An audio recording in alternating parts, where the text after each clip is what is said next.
Good evening and welcome. My name is Doug Adams. I'm a musician from Chicago and extremely happy to be here with you all this evening. That said, I do feel I likely need to justify my presence a bit. Back in the 1990s, when I was in music school, I became aware of a magazine dedicated to the unique and often underappreciated art of film music. As a kid in the 80s, I'd cut my musical teeth on film music, and in college, while I was studying my Bach and Beethoven, I was simultaneously learning all I could about John Williams and Jerry Goldsmith. Therefore, I reached out to this film music magazine and asked if I could perhaps interview some composers for them. The editors weren't musically trained per se, so they thought that having an actual musician on staff, or at least a music student, would be helpful, so I got the job. Fast forward a few years, and I'd become the magazine's go-to writer for composer interviews. Composers would contact their publicists, and when asked to speak to me specifically, if for no other reason than I spoke their language and it made their lives easier. And so it was that I received a request to interview Howard Shore.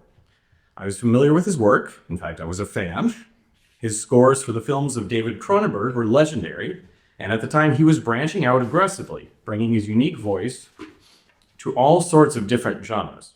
Within the span of just a handful of years, he scored the body horror of The Fly, the 1980s whimsy of Tom Hanks' Big, the Shakespearean texts of Looking for Richard, and the manic comedy of Robin Williams' Mrs. Doubtfire. Howard, for those of you unfamiliar, got his start here in New York. He was the original band leader on Saturday Night Live, and he was on the show sometimes in funny costumes for 5 seasons. Howard, like most of the SNL crew, had come from Toronto, and that maybe was the key to our relationship. Howard was Canadian, I was from Chicago, the Midwest. We got along marvelously, possibly because we were both obsessed with politely apologizing to one another during our interviews. I'm sorry I'd forgotten The Fly came out in 1986, not 1985, I'd say. I'm sorry I called you back late. I was on the phone with Al Pacino, he'd say. His apologies were more impressive than mine. We also had a deep artistic connection. I interviewed him numerous times, and we'd always wrap up by talking about what we'd seen or what we'd heard recently. I was in grad school now, living at home. He'd call and get my parents on the phone, which was unnerving to say the least. After one interview, Howard seemed especially anxious to chat. He just signed on for a new project, The Lord of the Rings. He asked if I'd heard. I apologized again. Yes, of course, I was trying not to mention it in case you didn't want to get into it yet. I was at least partially right. It was early on, and he couldn't yet say much. However, he asked me a question I'd never expected. Do you want to be involved? My affirmative response began the journey that dominated the next 15 years of my life as I covered, analyzed, presented, and endlessly discussed Howard Shore's music to The Lord of the Rings. I visited his offices, studied his score while the ink was still wet. I attended the recording sessions with the London Philharmonic. I met the filmmakers. I even had dinner with a hobbit or two. More than anything, it was the music itself that held my attention. There was a massive amount of it, 12 plus hours, and it was packed with leitmotifs, which Howard used to illustrate the story, provide narrative clarity, and dig into the texts and subtexts that a big Hollywood film couldn't very well pause to discuss. Someplace around the second of the 3 scores, Howard and I began to discuss opera. He was an opera buff, though his interests tended toward the Italian composers, but we both know our Wagner, and we both knew we weren't the first to see parallels between Wagner and Tolkien. Tolkien himself brushed the comparison aside. Both rings were round, and there the resemblance ceased. Howard, on the other hand, was happy to embrace it. He didn't write like Wagner, which is to say he grew up in an era of Hindemith and Sibelius. He studied jazz harmony along classical counterpoint. He'd written hours and hours of original film music over decades of work. His musical fingerprints were already established, and he sounded different. But what he saw in Wagner was structure, ingenious narrative tools that could tell this sort of story better than any other approach. I'm extremely fortunate tonight that this room is full of people who are familiar with Wagner and with his genius. You know his themes, you know his stories. So instead of recapping any of that, I thought I would tell you the story of The Lord of the Rings, but through Howard Shore's music. This is what it sounds like when a different composer takes on a ring myth, a composer informed by Wagner's greatness, but not inclined to copy his style. I don't do this for competitive purposes. I find competition and list-making in the arts to be rather useless, I must say. Instead, I think we will all be struck by the number of Wagnerian choices Howard made when composing his ring. As I say, there are 12 hours of this music, and another 12 that tell the story of The Hobbit, so I apologize in advance for my condensing and my omissions. March's participation in The Lord of the Rings resulted in a 400-plus page book about Howard's music. So if you're inclined, you can find the full account of the score's creation, its over 90 leitmotifs, its choral texts, and its debt to Wagner there. I'm hoping here that we all have at least a little familiarity with the Lord of the Rings plot. Unsurprisingly, it comes to a large number of places, objects, and characters. I'll do my best to keep everything straight for you, but if it's tricky telling Sauron apart from Saruman, or remembering which kingless realm helps the other, I completely understand.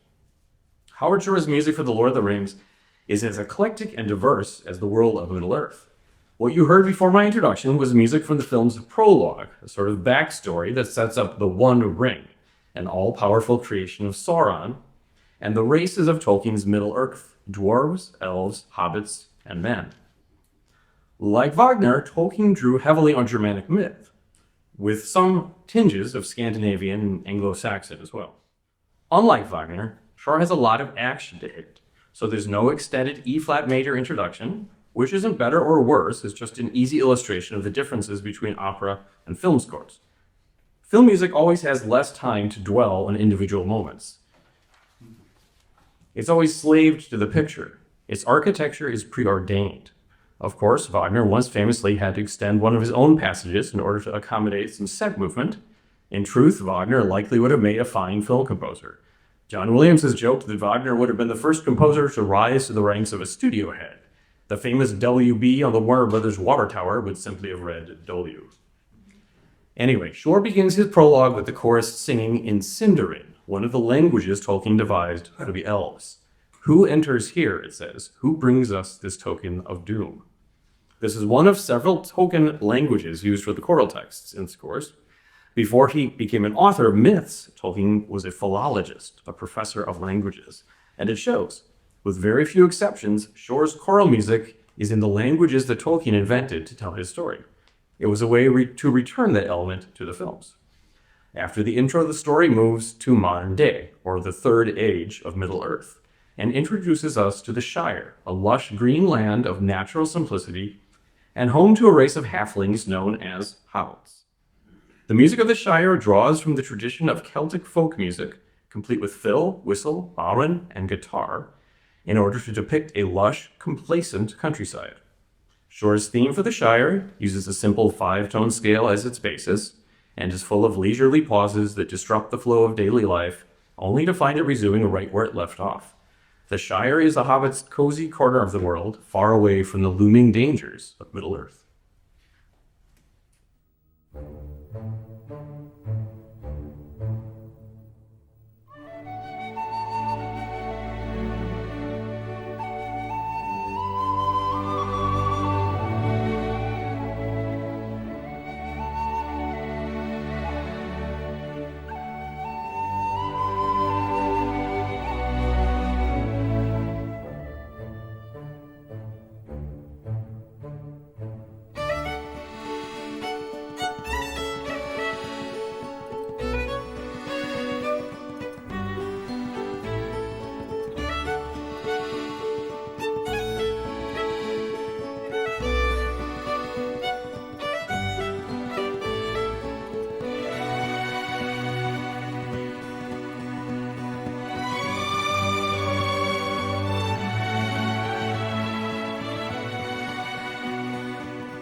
The One Ring is discovered along the Gladden River by a small, greedy creature that will come to be known as Gollum. In Howard Shore's music, Gollum is represented by a piteous motif that embodies his slavish devotion to the ring. The theme often features the cor anglais, which twists up and down, outlining an alternating pair of minor chords.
Tolkien's ring, like Wagner's, initiates great change in those who possess it.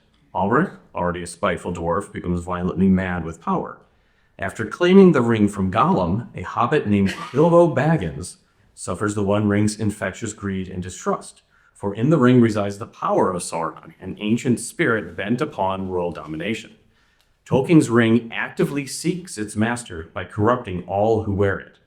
Howard Shore's primary theme for the ring begins with a pinched dissonant harmony, then circles downward, settling into a chain of beautiful but anguishing minor chords. There's even a bitonal hint to the open, A minor over F minor, to suggest a sort of duplicity. The melodic line breathes in and out, sign life and purpose into the ring's character.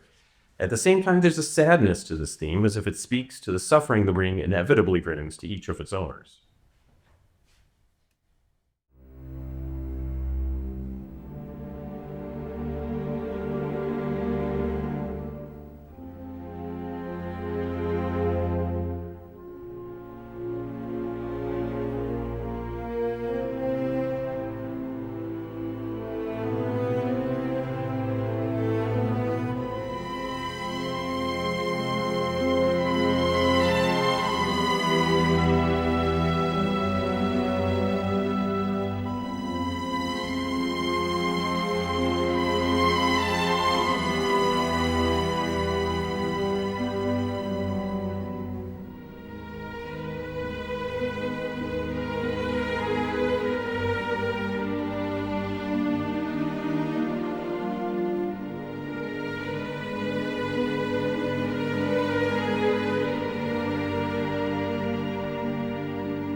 This theme plays whenever the One Ring changes hands.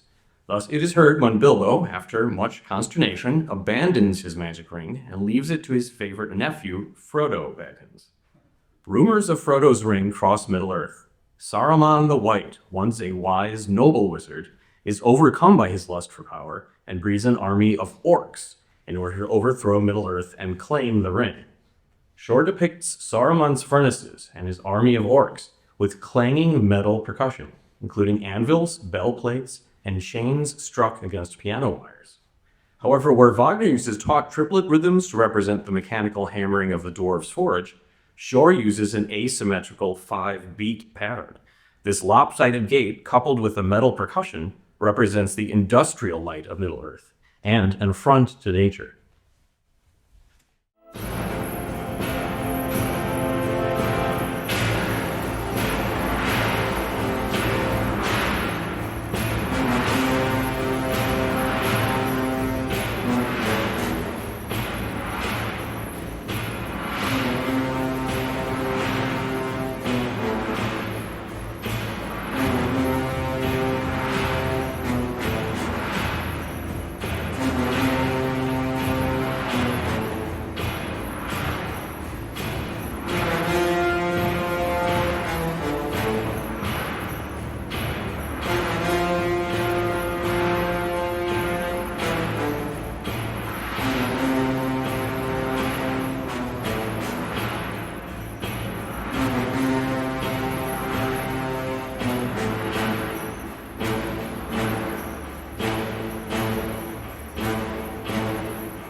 So Tolkien's ring leaves the Shire. Frodo, accompanied by his hobbit friends Sam, Merry, and Pippin, journeys to Rivendell, the home of the elves. But before they can reach that land, they are accosted by 9 riders, not women warriors in this case, but 9 corrupted kings of men, the Black Riders, known better as the Ringwraiths. Shore's Ringwraith music is ritualistic and ominous. His phrases are volleyed in 1-2 punches, a rhythmic device that Wagner likewise employs to represent death.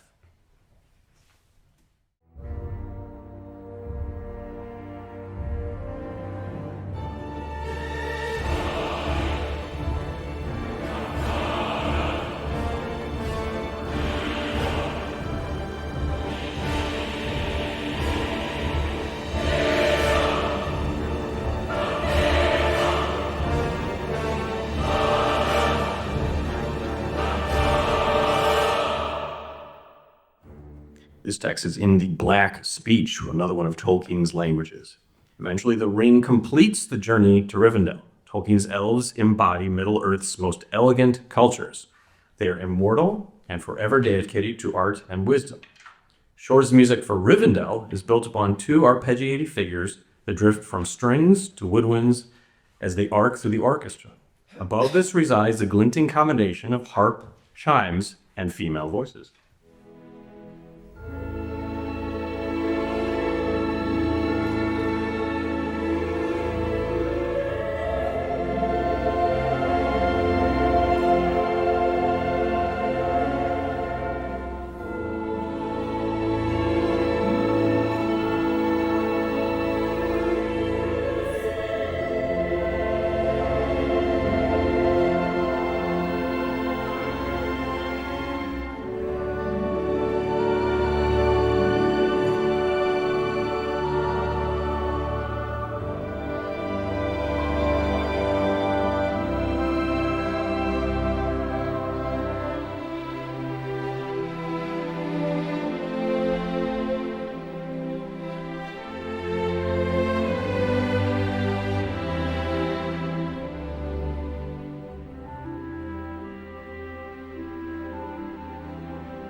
The elves' music is in a considerably different harmonic language than the Hobbit's music, but if you listened closely there was a little bit of the Shire theme following Rivendell. This time, away from the Shire, the theme has become more subdued and orchestral. The Celtic instruments have given way to a solo clarinet, which has become a new signature sound. The Hobbits are maturing. Rivendell is also home to Arwen, an elf maiden who loves Aragorn, a human man. He is also the heir to the great kingdom of Gondor. Arwen worries that an immortal elf and a mortal man could never be together. Again, the Wagner parallel is very strong. Eventually, Arwen decides to forsake her love for Aragorn and depart Middle-earth with the elves. But she has a vision of her future with Aragorn and the son that she would bear, and she turns back. Here a solo soprano sings in Elvish, "I saw a star fade in the evening sky. The dark was too deep, and so light faded, softly pining."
Your ears were not deceiving you as Lord of the Rings music became more an operatic creation. Yes, that was Renee Fleming who was brought in to add her voice to the score's increasing scope.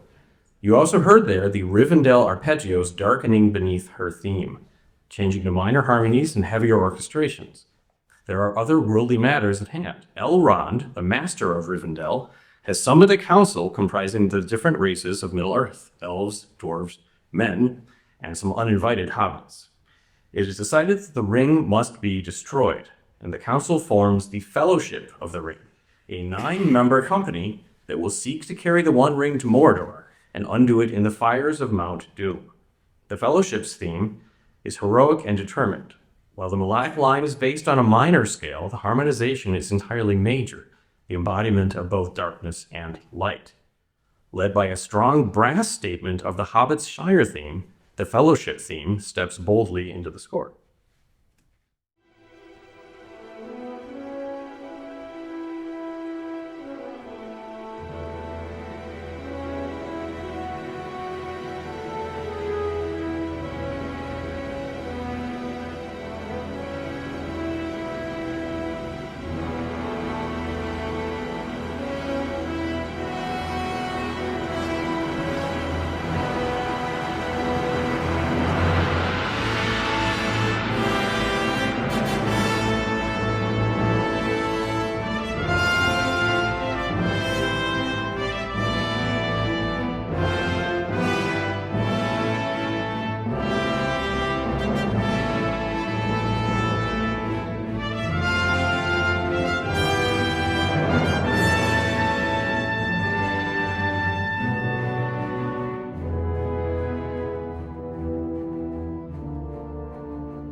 Like Wagner, as Shore's collection of themes becomes denser, he allows material to weave together, often in adversarial ways. The orc's 5-beat pattern, all that metal percussion we heard before, is particularly prone to this sort of treatment. It's constantly infecting other themes with its lopsided gait. Here in a passage from The Two Towers, it attacks and distends the Heroic Fellowship theme.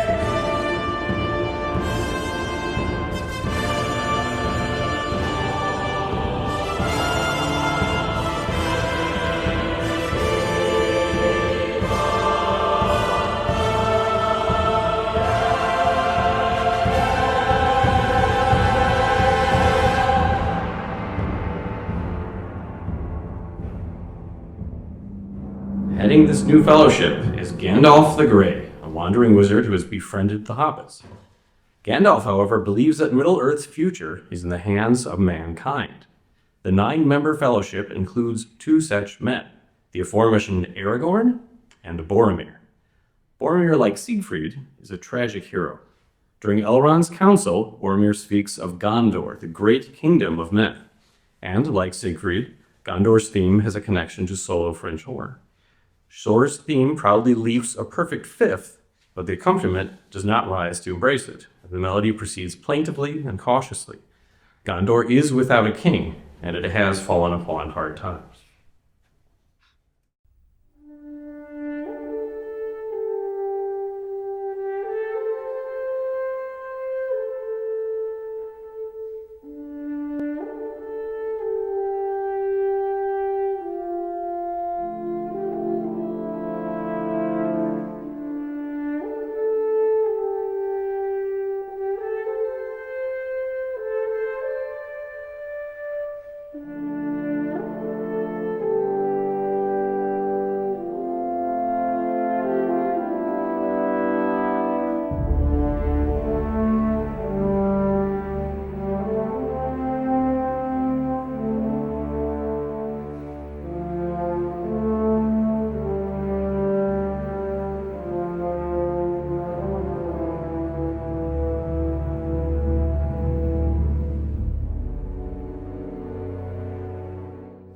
they do these concerts live with the music, the film live with the music, that's the passage that always terrifies the horn player.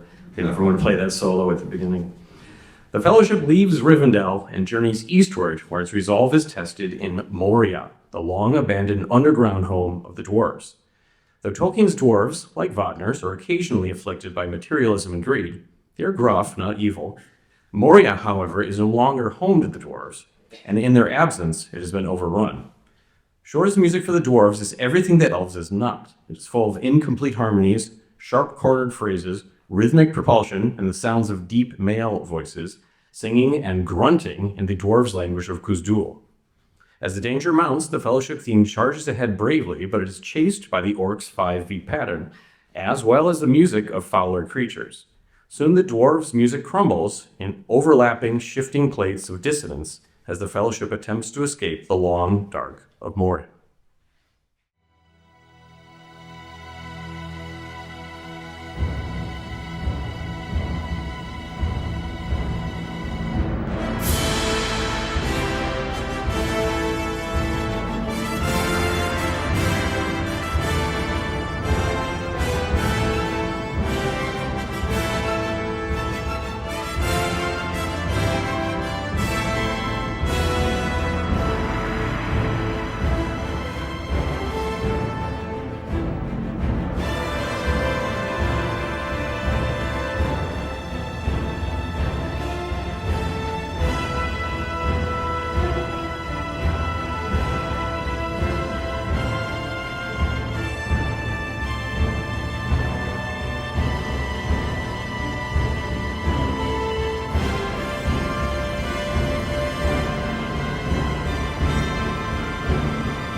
I should point out here, this is the one passage of the 3 scores that was not recorded in England. This was recorded with the New Zealand Symphony Orchestra.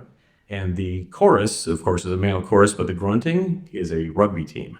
Brought them in to do some extra bass sounds with the grunting there.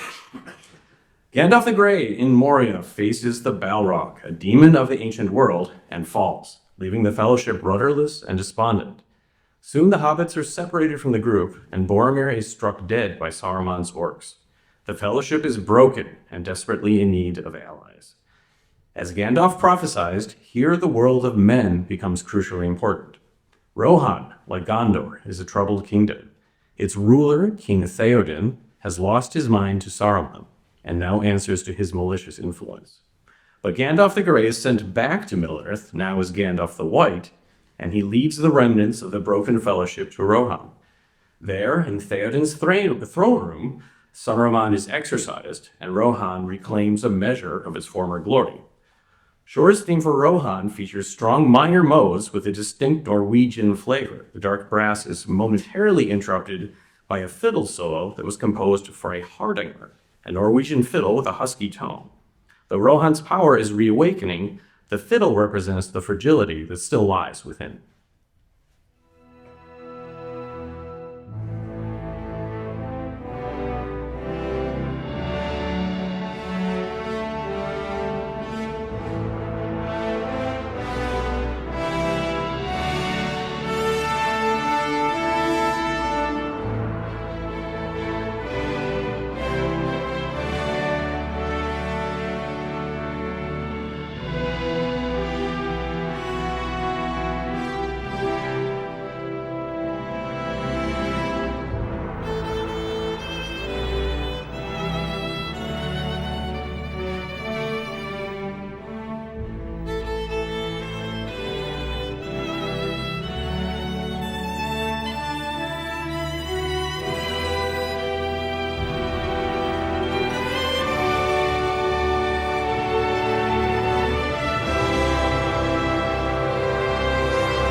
Rohan will provide the Fellowship with a powerful ally, but they are not enough. Sauron's power continues to grow, and Saruman's army of orcs now counts in the tens of thousands. If Middle-earth is to survive, then nature itself must act. Neither Tolkien nor Wagner treats nature as an impartial observer. Rather, it is both sentient and eventually an active participant in the story. Like Wagner, Howard Shore's motif for nature first appears in the score as a gentle figure. This leitmotif is full of diminished, minor, and major harmonies that flow endlessly into one another. This irresolution hints neither at defeat nor suffering, but instead an untapped, near limitless reserve of power.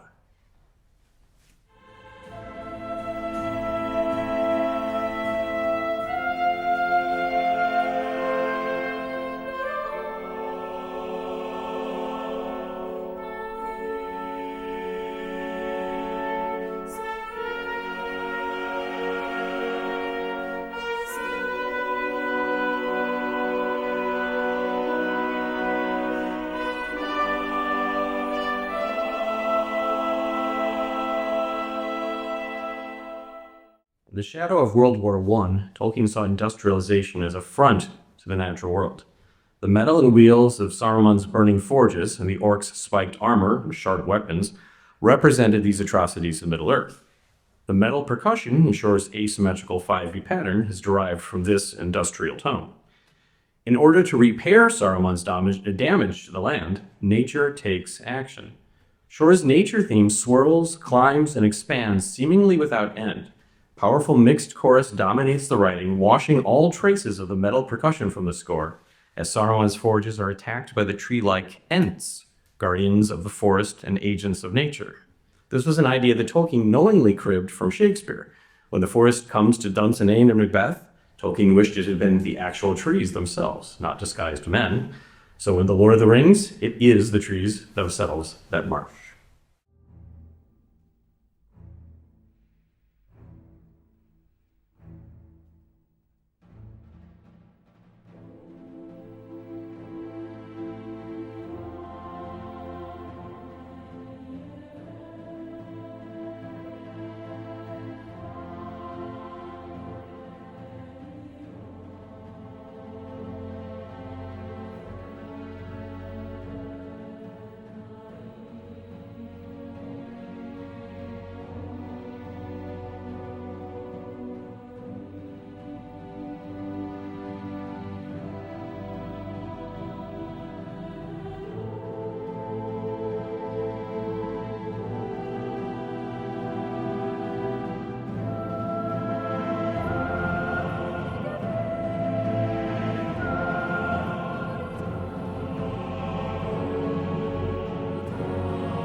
After the Ents wash away Saruman's evil, Sauron, author of the Ring, bands together all remaining orcs in Middle-earth and sets them against Gondor in an attempt to wipe out mankind.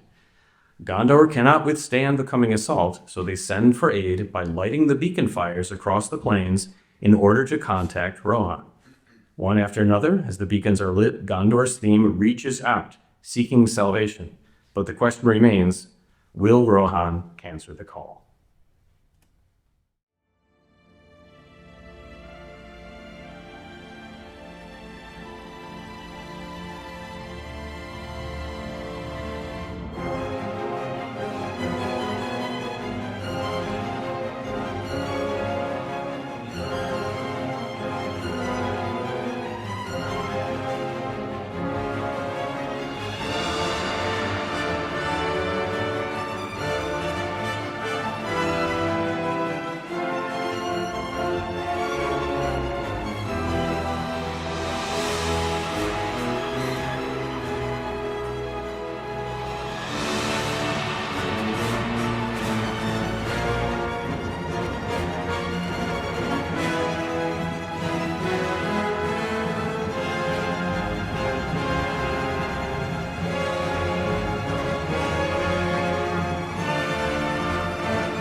Gondor's call reaches King Theoden, and he consents.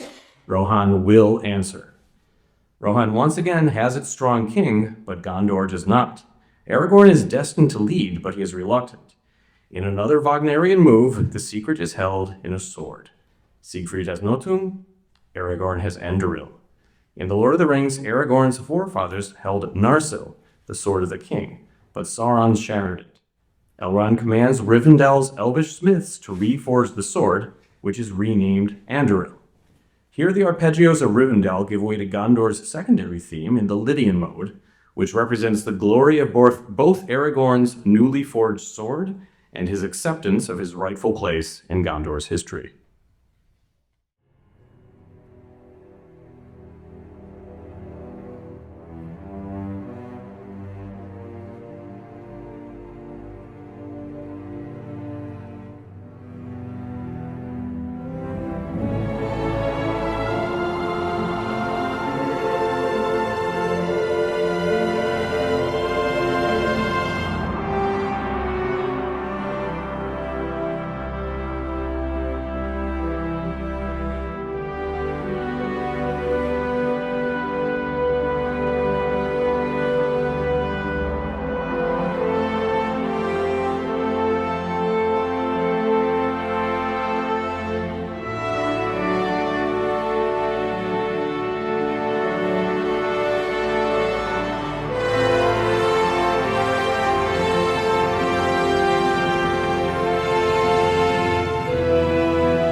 I happened to be sitting in the recording booth next to the director, Peter Jackson, the day that was recorded.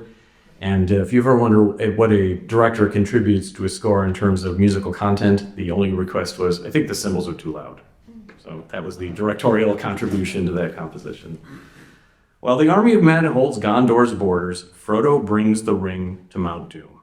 As the Hobbit stands above the fires, Shore reinforces the theme for the One Ring's history with motifs for its evil and its seduction.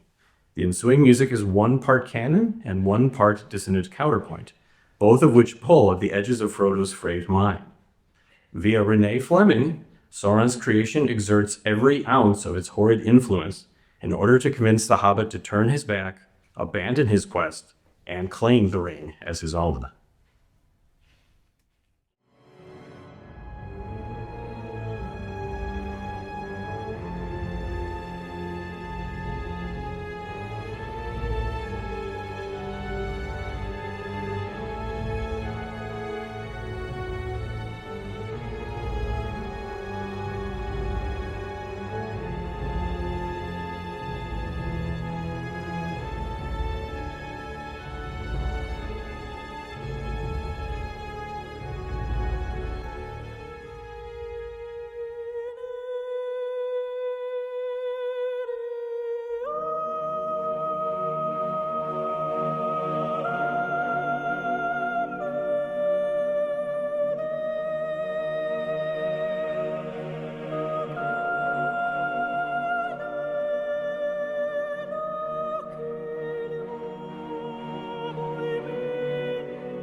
The two-chord leitmotif for Mount Doom erupts in the brass, the same two chords that previously represented Gollum and his dark obsession.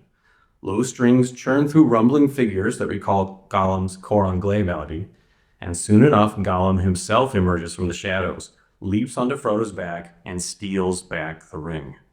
Gollum triumphantly holds the ring aloft, but he stumbles from the ledge and plunges into the fires below. Shore introduces the magnificent destruction motif, and the one ring is undone.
Sauron's dominion falls.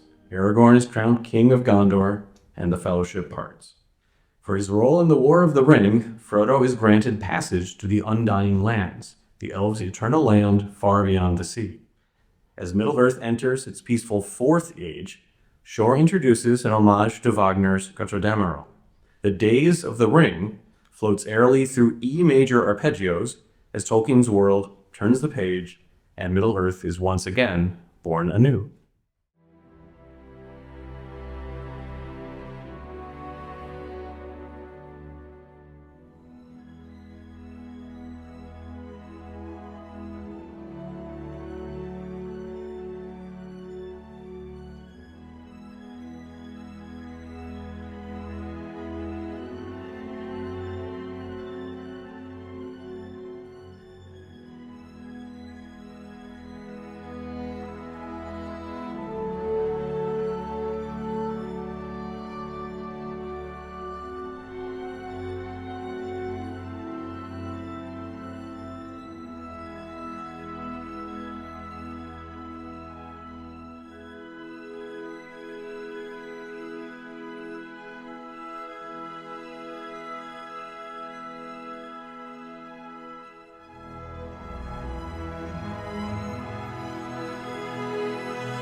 This is an interesting finale to Shore's Ring scores, for in it he finally acknowledges the Wagner influence. However, it's a bit puzzling, isn't it? Gorgeous as it is, the music doesn't sound anything like Götterdämmerung. If anything, perhaps it was closer to Rheingold's opening? I must admit, I never got a straight answer out of Howard, or even a Canadian apology. In the end, I think maybe it was his way of tipping his hat to Wagner, but also saying, both rings are round, but don't overthink it. Personally, I'm glad to have both works to compare, to contrast, and to move me. Magic rings are not to be taken lightly, but I believe there is room in this world for more than one. I hope you agree. Thank you.